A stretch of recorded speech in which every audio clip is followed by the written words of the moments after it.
చెయ్యాలి, మ్యాక్సిమం 30% చేస్తా, మళ్ళీ అధికారం ఇస్తే చేస్తా. నాకు ముఖ్యమంత్రి అంటారా, నేను భవిష్యత్తులో కావాలని కోరుకుంటా అనేటటువంటి తరహాలో ఉండాలి. కానీ మొన్నటిసారి అవకాశం తక్కువ కాబట్టి చేయలేదు. నెక్స్ట్ ముఖ్యమంత్రి కావాలని ప్రజల ఆకాంక్ష పెరుగుతోంది, అది నాకు గ్రహిస్తున్నాను, నా కార్యకర్తల నుంచి కూడా ప్రెషర్ ఉంది, బట్ అది కాలం నిర్ణయిస్తుంది అనే టైపు మాట్లాడితే అది అది అది అతని యొక్క లోపం కాదు. నేను అనుకోవడం అందులో కూడా వ్యూహం ఉందని అనుకుంటున్నాను. ఎందుకంటే ఇప్పుడు భవిష్యత్తులో వీళ్ళు లొకేషన్ తీసుకొచ్చినో లేదంటే గనక తేడా ఏదన్నా వచ్చింది అనుకోండి, ఏ సర్వేల్లోనో వీళ్ళు దెబ్బతింటారని తెలిసింది అనుకోండి, అప్పుడు ఇతను ట్రెండ్ మార్చేయచ్చు, రూట్ మార్చేయచ్చు. నేను ఎంత విధేయంగా ఉన్నానో మీకు అందరికీ తెలుసు.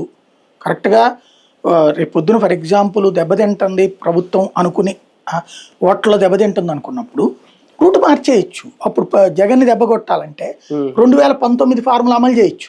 ఈ దఫా ఛాయిస్ ఉంటుంది. కిందసారి ప్రభుత్వంలో లేడా, ఇదే ప్రభుత్వంలో ఉన్నాడు కాబట్టి నేను ఇట్లా చేద్దాం అనుకున్న అమరావతి అంతకుముందు నేను ఏం చెప్పాను, ఎక్కువ భూములు తీసుకోవద్దు, ఉన్నదాంతో క్లియర్ చేద్దాం అన్నాను. చంద్రబాబు గారు కూడా సరే అంటే నేను ఒప్పుకున్నాను.